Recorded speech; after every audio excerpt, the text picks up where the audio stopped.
As I headed to work, I couldn't help but think about a conversation my wife had brought up during dinner the previous evening. It wasn't the first time we had discussed such topics, but lately, it seemed to be on her mind more frequently, and I was curious about why it had become so important to her. She encouraged me to recall how many women I had been involved with before we committed to each other exclusively. Additionally, she wanted to know if I still had any lingering fantasies about my past partners, or if I ever thought about them during our intimate moments. After 5 years of marriage, the simple answer was that my wife and I had built a relationship based on trust, respect, love, intimacy, and friendship, even though it wasn't perfect. I believed these elements were essential for any successful relationship, and I assumed Molly shared the same perspective. It felt like we were living a dream life: stable income, a strong marriage, a beautiful home, the means for vacations, and the enjoyment of fine dining, wines, and entertainment. I am William Harrison, but my friends call me Billy. My wife's name is Molly. During my childhood, I stayed in shape by playing football and hockey year-round and dedicating time to weightlifting. Nowadays, I maintain my fitness through running and actively participating in the adult soccer league, occasionally indulging in pond hockey. My beloved wife Molly, with her radiant eyes, flawless complexion, and lovely lips, possessed the ability to captivate anyone with her smile and engaging conversations on a wide range of topics. Her genuine interest in others made her an exceptional listener and an impartial advisor. Though her friendly demeanor might have seemed like flirting or casual behavior at times, it never bothered me because Molly knew how to keep conversations respectful and appropriate. In my eyes, Molly had a near-perfect character, with the only occasional annoyance being a minor flaw that occasionally led to emotional discussions between us. While these disagreements seldom escalated into full-blown arguments, Molly's unwavering determination, once she made up her mind, could make it challenging for me to change her perspective, especially in matters without clear scientific evidence. Both of us got married shortly after college, having exclusively dated during our final 2 years of university.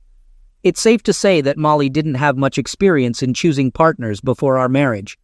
In contrast, I led a more adventurous life during high school and the first 2 years of college, exploring relationships with various women. By the age of 19, I considered myself fortunate.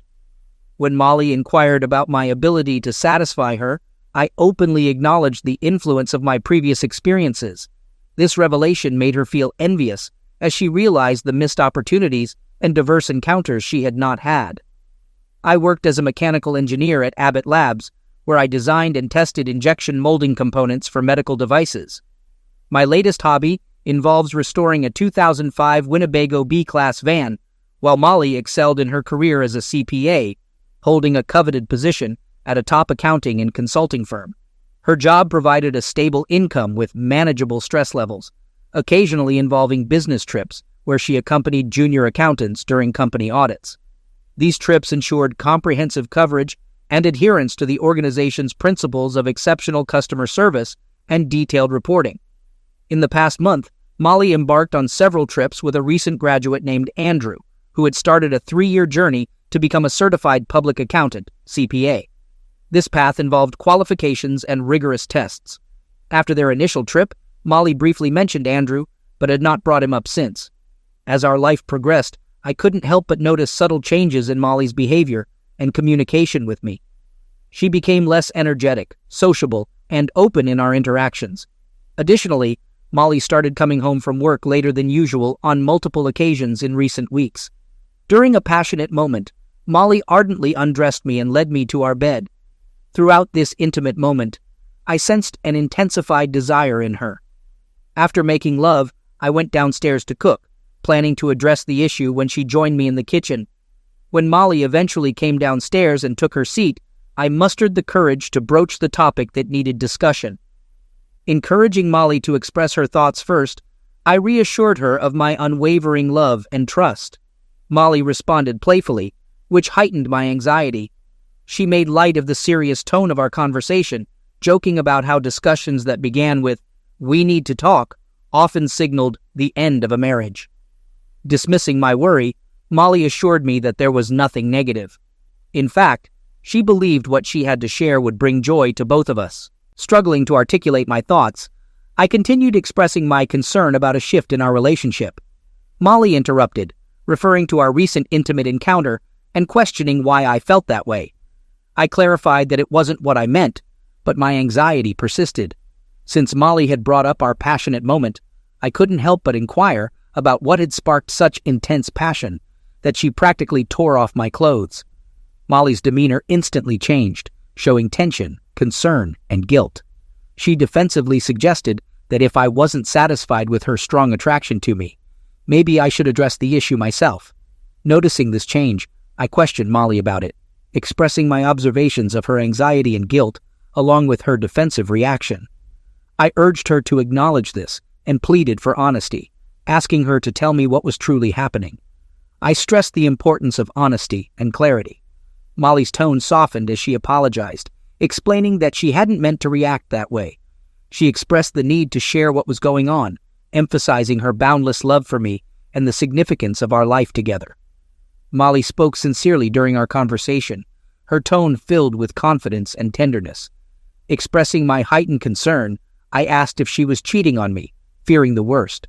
Molly, sounding offended but determined, denied any betrayal of trust or unfaithfulness.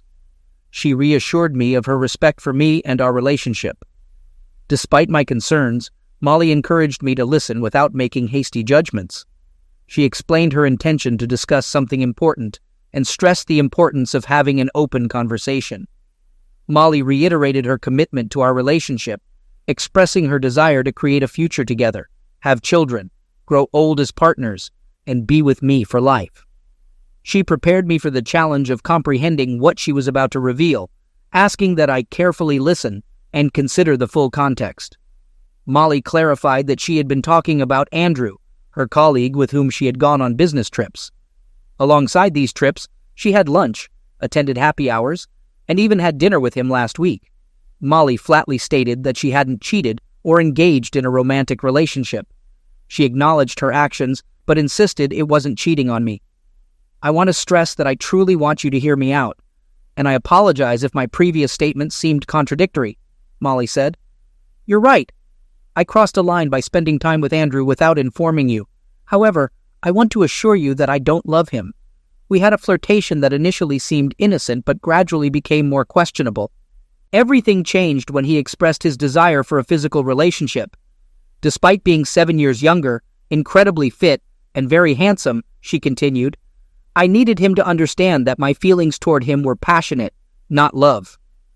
In a fit of anger, I confronted him, asking if he was leaving me, if he loved him, or if they had already been intimate.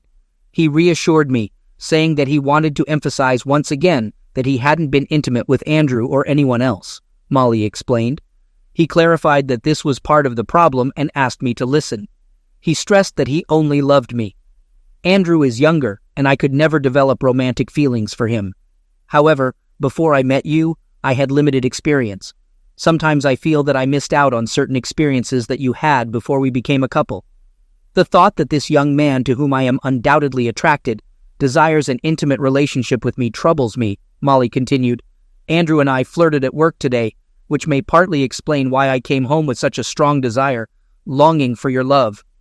She noticed my reaction as my pulse quickened and hurried to clarify. Billy, I didn't express that properly.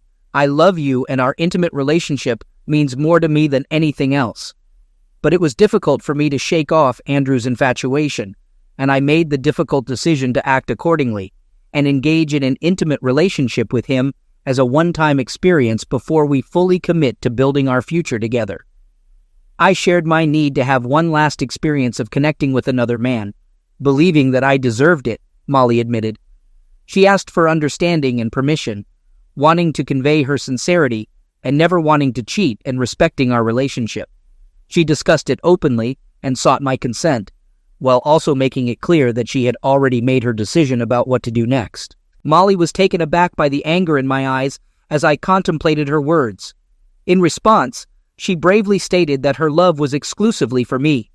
She expressed her desire to spend her entire life married to me and grow old together, making it clear that what she felt for another man was not love.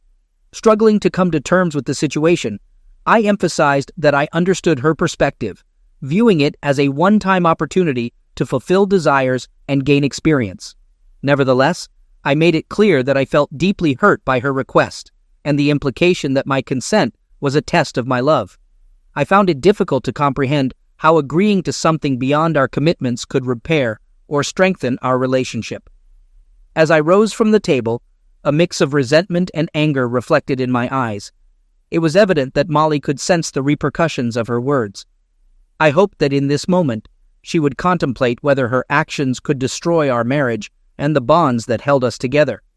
I needed her to grasp the significance of her request and the potential consequences it held for our relationship. I acknowledged that, when she discovered my emotional connection with one of her colleagues, she felt betrayed. Conversations and walks that resembled intimacy could be seen as a form of infidelity. I recognized the pain and mistrust this had brought into our relationship. I attempted to convey that I hadn't engaged in physical intimacy with this man, admitting to a few exchanged kisses after happy hours, and acknowledging that it didn't excuse or justify my behavior. I understood the disbelief and resentment in his response, and sincerely apologized for the pain I had caused him. Despite always believing in his unwavering trust and loyalty, I admitted that learning about his actions shattered this belief. In response, I retorted bitterly, "Fine, Molly.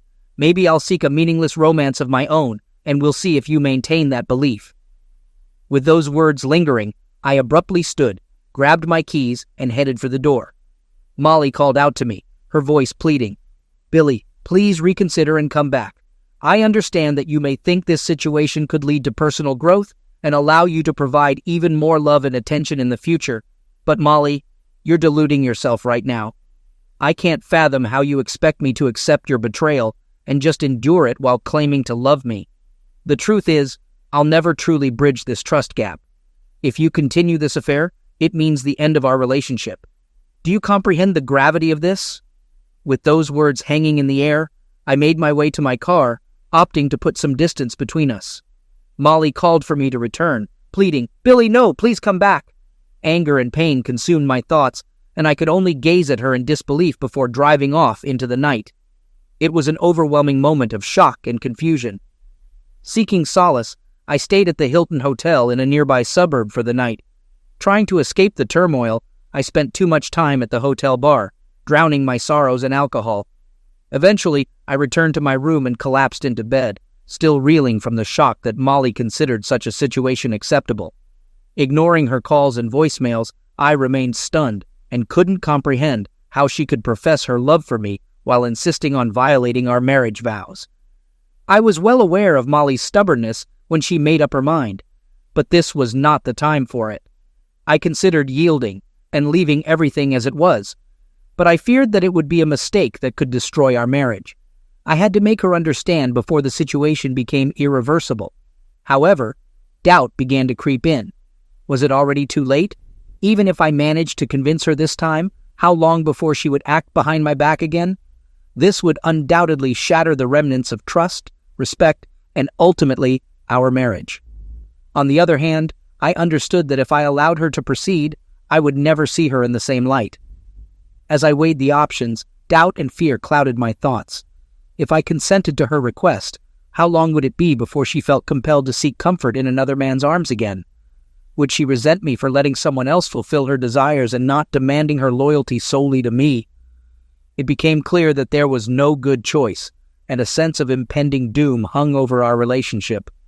Something inside me suggested that our path was already leading to a tragic ending. Finally, I reached a decision.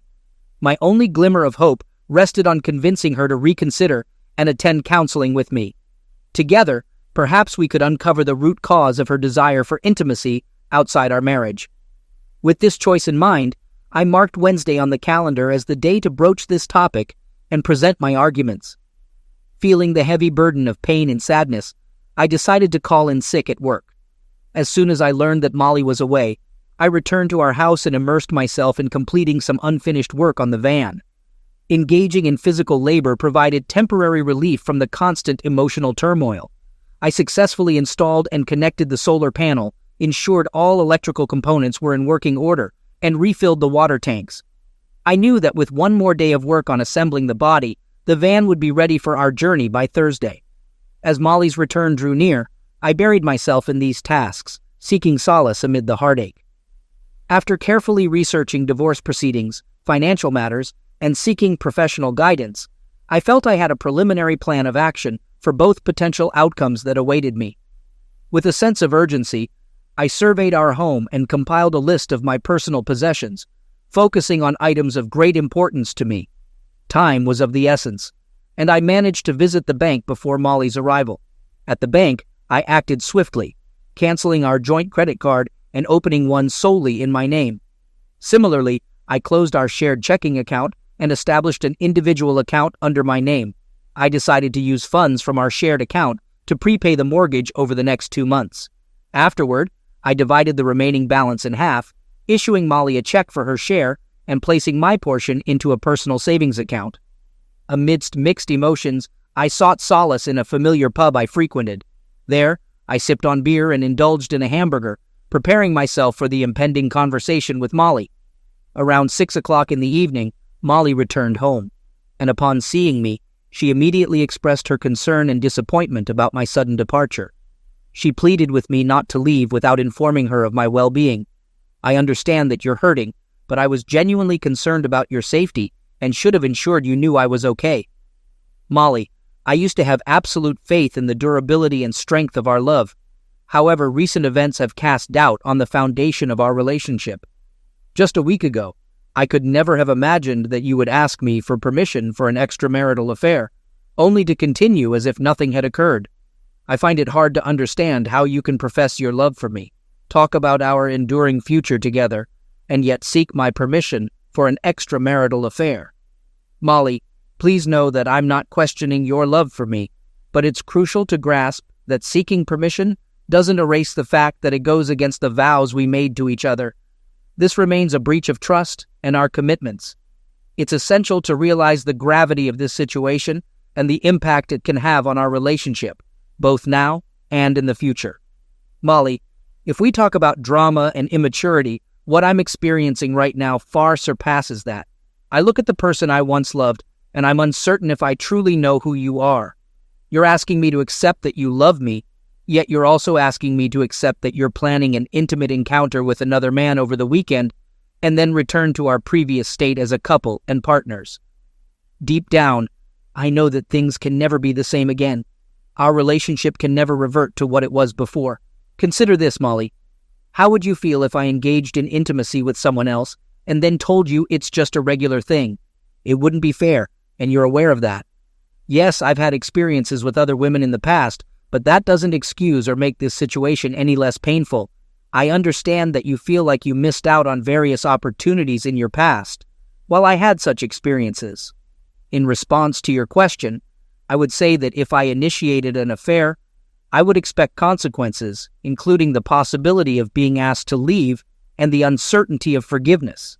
So why should the circumstances be any different for you? Why shouldn't I contemplate asking you to leave?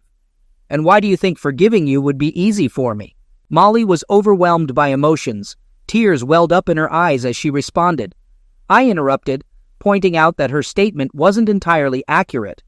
I asked if she had already committed to proceeding with the plan, if she had given her potential partner a promise. Molly attempted to defend herself, insisting that he wasn't her lover. However, she eventually admitted that she had arranged a trip with her potential partner, starting the following morning and lasting until Sunday evening. Upon hearing this, I expressed deep concern and conveyed that if she went through with it, things wouldn't simply return to normal come Monday, and our relationship wouldn't be the same. Molly gasped in response. She retreated to the kitchen and took a seat at the table, pleading with me not to let this situation ruin our marriage and life together. She emphasized that I had always been, and would always be, her husband, the one with whom she wanted to raise their children. Feeling the profound disconnect between us, I shook my head and gently stated, "Molly, we're just not on the same page anymore. If everything you've said is true, you wouldn't even consider going through with what you're planning for Saturday.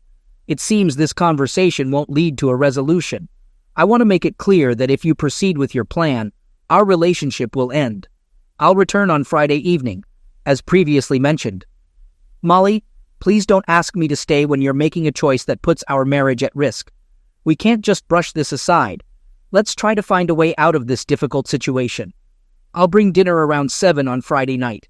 By the way, what time is Andrew picking you up on Saturday morning? Just so I know, Molly replied. I'll ask him to pick me up at 11 a.m., but please understand that you don't have to leave. In fact, I want you to meet him. Anger welled up inside me, and I retorted, suggesting that if I were to meet him, I might consider asking both of them to leave. Instead of reacting with anger, I proposed that she should consider expressing gratitude for not completely cutting her out of my life. I urged her to think carefully about her actions before our Friday meeting, emphasizing the significant damage this situation was inflicting on our relationship, which she seemed to underestimate.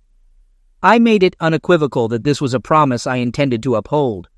I conveyed that if she were to end this affair and inform him that she doesn't want to meet him anymore, either now or in the future, and if she commits to attending counseling sessions with me to work on repairing our relationship, then there might be a chance for us to recover.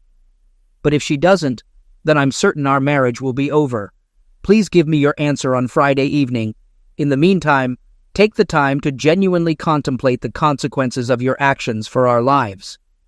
With a heavy heart, I turned and left the house, returning to the Hilton Hotel, where I reserved a room for the night from Wednesday to Thursday. Recognizing the urgency of the situation, I contacted my boss and explained the extraordinary family circumstances requiring a week's absence. Despite his reluctance to delve into the details, he reluctantly granted me a day off.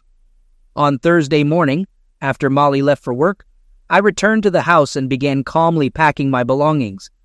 I carefully chose items that Molly wouldn't immediately notice were missing and prepared them for transport to my van. Additionally, I decided to visit the store to part with clothes I no longer wore and deemed unnecessary for my upcoming journey. I gathered all the tools, sports equipment, and recreational items that I didn't have room for and took them to my best friend Tom's house. I also shared several pen and ink drawings created by my uncle, knowing he'd appreciate them. As we sat at the table with beers in hand, I explained the situation and discussed the options I believed were available to me. Tom looked at me with disbelief and expressed strong doubts, insisting that Molly would never do such a thing to me. He emphasized how deeply in love Molly appeared to be with me. Tom questioned my confidence in the correctness of my decision, suggesting that there might be more to Molly's actions that required understanding. Right now, I feel incredibly lost and insecure.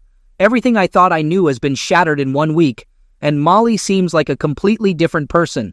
Her actions have left me bewildered, and I'm trying to make sense of it all. Can't we just forgive and forget? Can't we seek advice and find a way to move forward? I told her that we still have a chance to salvage our relationship if she puts an end to this affair. But if she goes through with it, I see no path to reconciliation. I did my best to appeal to her reason, but now, on Friday evening, I hope that by showing love and care, she might be willing to heed the voice of reason. This is truly my last opportunity. It's difficult to witness the pain caused by my marriage, especially considering that we were once seen as a model of a healthy relationship. I'll explore all the potential paths for the future. I promised a friend to stay in touch, and once I have a new phone and number, I'll reach out to him. We'll keep each other informed. With these thoughts in mind, I went to the Verizon store to get a new phone and number. I secured a new phone and number, ensuring that our current plan was transferred solely to Molly's name. With practical matters settled, I returned home and refocused on the van. I completed the remaining cabinet work, took care of tasks like obtaining new license plates and updating insurance coverage. Then, I turned my attention to our home computer, meticulously removing all traces of personal emails and documents. I wanted to erase any remnants of my past life from the office. Additionally, I wrote a letter informing our family, friends, relatives, and colleagues about Molly's actions and my response to provide them with an explanation in this challenging situation. If, despite all my efforts, I failed to dissuade Molly from her decision, I'd have to explain to our family, friends, relatives, and colleagues that she chose to have an extramarital affair, actively seeking my approval. Despite my pleas for her to reconsider, I made it clear that I warned her this would lead to the end of our marriage, but she proceeded. I never wanted to discuss it, but I wanted people to know the truth about what happened. On Friday, I continued discussing the situation with the divorce lawyer to get advice on the potential outcome of our situation. Considering our comparable incomes and no children, I learned that the typical divorce scenario likely involves a 50-50 division of all assets. Though it was emotionally challenging, it was necessary to gather this information and prepare for the possibility of a trial. While most aspects of a potential divorce settlement seemed relatively straightforward, there was uncertainty about whether Molly would be entitled to half of my 401k retirement plan. Given that Molly had made substantial contributions for a long time, there were over $200,000 in deferred tax funds in this account. Additionally, Molly was covered by a defined benefit pension plan, creating uncertainty about its impact on the divorce process. After careful consideration, I concluded that I had worked hard to save this money. Rather than risking a 50% loss due to my wife's infidelity, I decided to accept a 40% tax penalty and withdraw the money before the divorce process began. It was a tough choice, but it provided some control and protection for the financial assets I had worked hard to accumulate. I decided to postpone any financial decisions until the weekend because I still held hope that I could convince Molly to change her mind and end this terrible situation. Despite all my attempts to reason with her, as Friday approached, I felt helpless and uncertain about our future, our marriage, and my love for her. Now everything was in Molly's hands, and I could only pray that she made the right choice. I returned to our house and anxiously waited for Molly to come home from work. When she entered the kitchen, her face lit up with excitement, expressing how much she missed my presence at home. She sincerely thanked me for coming home, expressing that she really missed me and couldn't bear it when I wasn't with her. She asked me to promise not to leave like that again. I acknowledged her feelings, stating that she was right, and we loved each other, emphasizing the importance of being together. I suggested she freshen up and take a shower, while I prepared to light the grill for a lovely dinner together. I mentioned that we should cherish what our marriage meant to us that night. Molly became visibly upset when I mentioned the uncertain future of our relationship. She replied, growing increasingly annoyed, asking me to stop questioning our marriage as it upset her. I sighed, proposing that we postpone the conversation for now and focus on enjoying the evening. I assured her that we could continue the conversation later. I emphasized the need to focus on the pleasant part of the evening. I replied, "Certainly, Molly. I promise that I'll stay with you tonight, and you won't have to worry about me being upset or leaving." When Molly returned from her shower, I turned to her and couldn't help but express my admiration and sincere praise. She responded with a mischievous smile, indicating her desire to give me a glimpse of what our upcoming weeks would be like.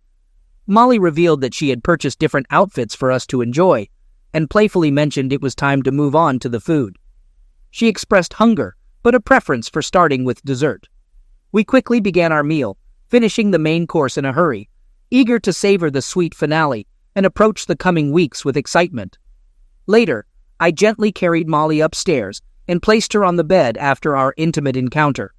She was breathless and completely satisfied, soon falling asleep.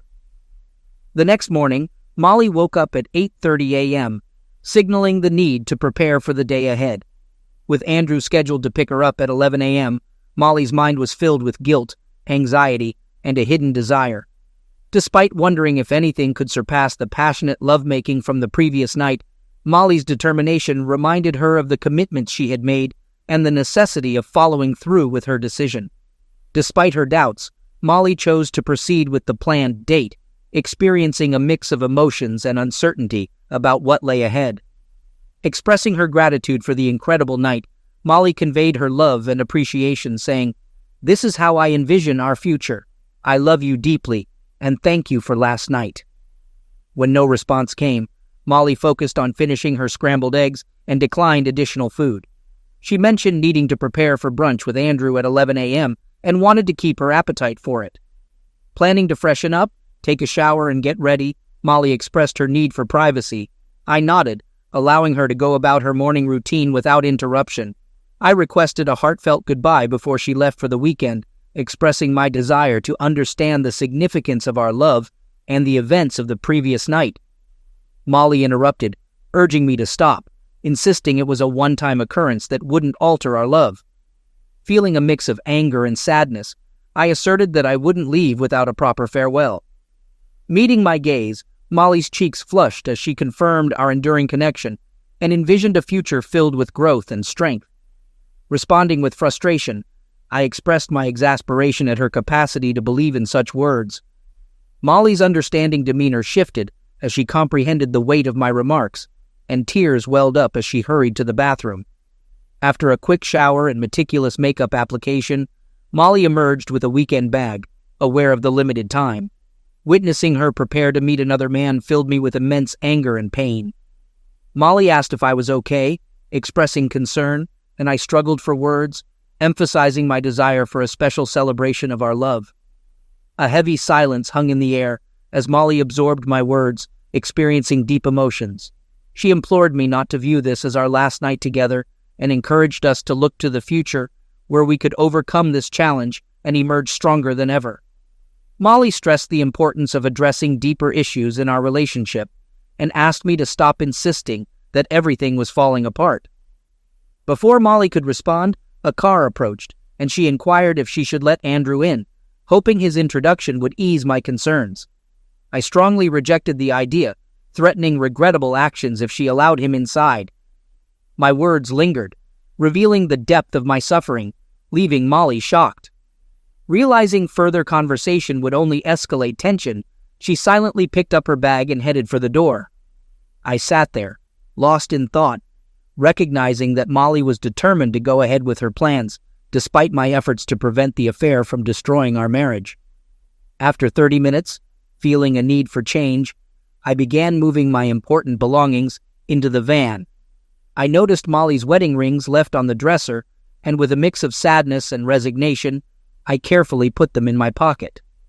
2 hours later, I had securely packed all my significant belongings into the van, a tangible reminder of the decision we both had to confront. Overwhelmed by anger and pain, I wandered through the house in a state of confusion.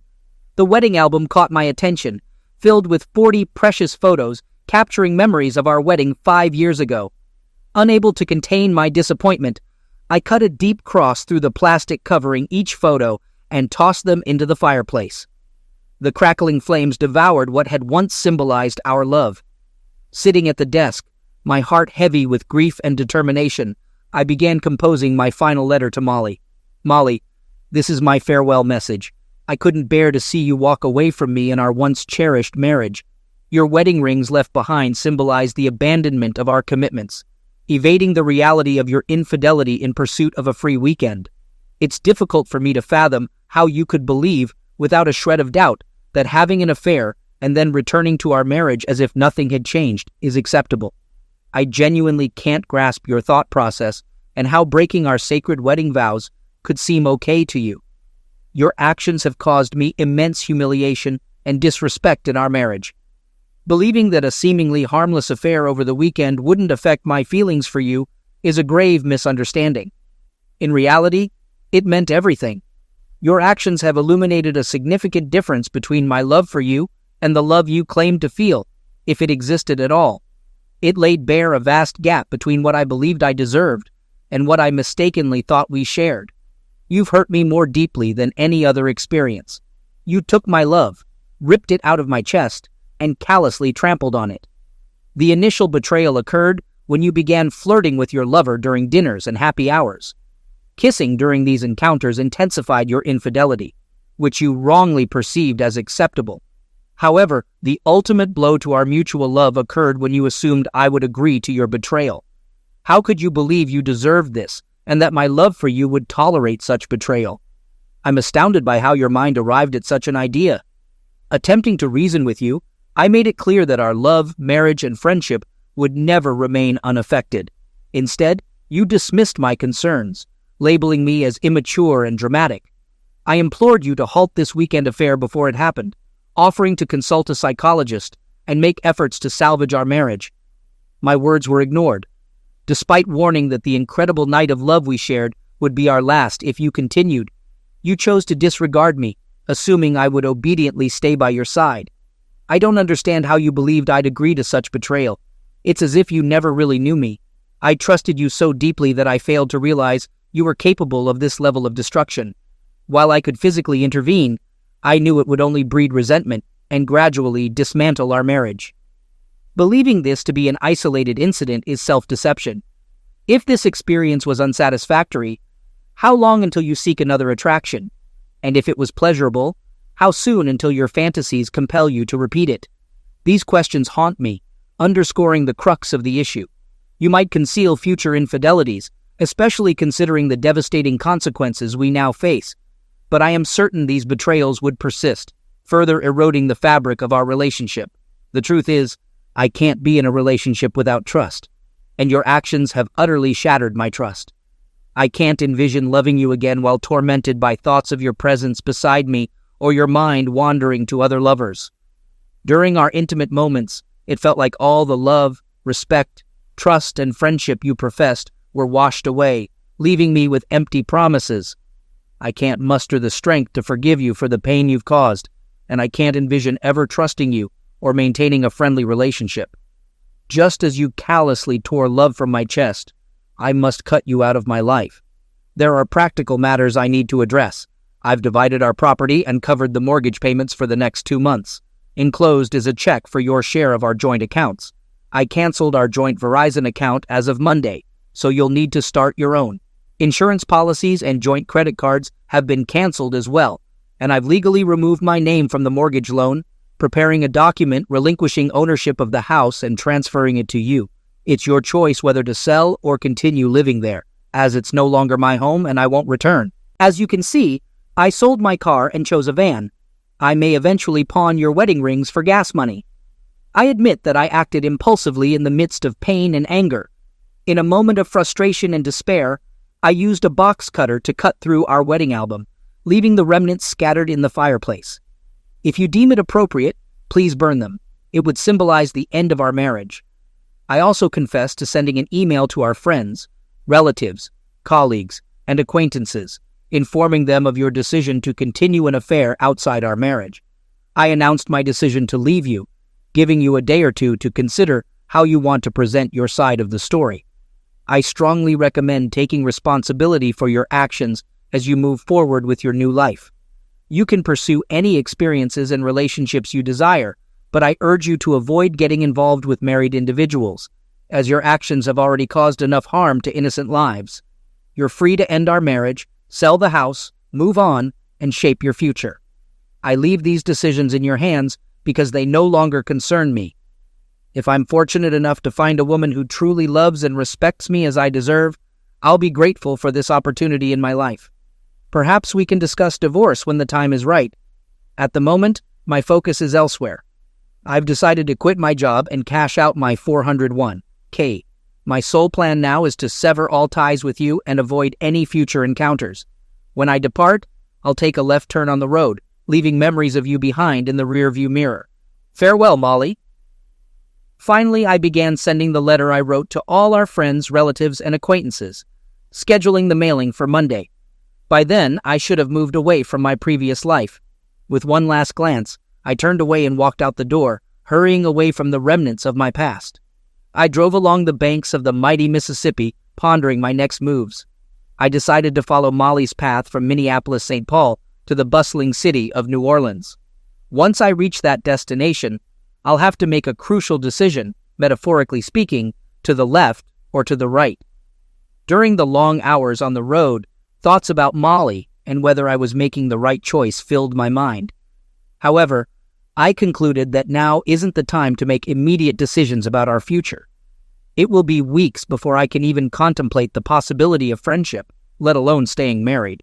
In that moment, anger overshadowed any thoughts of reconciliation, but I understood that there might come a time when my anger subsides, and the desire to be with Molly outweighs the pain caused by her actions. Only then can I truly appreciate how much more important it is for me to be with her than without her. Molly had to explain her perplexing state of mind and the reasons behind her decision for a brief, intimate encounter to her parents, relatives, and friends. She expected it to be challenging for them to comprehend her train of thought or agree with her perspective. In fact, she found it difficult to grasp her own reasoning, let alone explain it to others. She convinced herself that this affair wouldn't affect her emotional state in any way. Recognizing the serious challenges ahead for both her and us as a couple, I understood that any potential path to reconciliation would require sincere efforts to overcome the difficulties. Molly had to articulate the depth of her new understanding of the devastating impact her actions had on our marriage and the love we once shared. She had to confront the harsh reality of her self-centeredness and foolishness in underestimating the importance of loyalty, not just for me, but also for her own sense of integrity. Now, comprehending the consequences, Molly reached out to my best friend Tom Wickley, desperately seeking information about my whereabouts. She implored him to convey her heartfelt apologies, expressing her love and remorse. Molly wants me to tell you that she loves you very much, recognizes her mistakes, and is willing to do everything to make things right if you give her a chance, Tom conveyed on her behalf. She promises not to seek a divorce and to remain faithful to our marriage vows, refraining from romantic relationships as long as we're married. Week after week, Molly anxiously waited for a response or a phone call, hoping for reconciliation. But there were no contacts as she clung to the hope of my return. About a month later, an unexpected incident occurred. Andrew opened the door and encountered an assailant wearing a mask and wielding a police baton. The attacker quickly struck Andrew twice, followed by painful blows to the groin. Before leaving, the attacker emphasized the importance of not getting involved with married women. After the attack, Andrew experienced excruciating pain, a reminder of the consequences when crossing boundaries. Of course, you know who the attacker was. I monitored Molly's life, wanting her to suffer as I did, perhaps even more. Despite Molly's claim that she would wait for me and not engage in romantic relationships, she brought another man to our house 2 months after my departure. It was hardly a friendly meeting. Soon after, she sold the house and moved to a modest apartment. Dreaming of breast augmentation, she opted for plastic surgery with the money from the house sale. Unfortunately, a blood clot formed a week later, leading to her sudden passing. Upon hearing this tragic news, I didn't shed a tear. Had I lost the capacity to feel love, anger, or regret for this woman?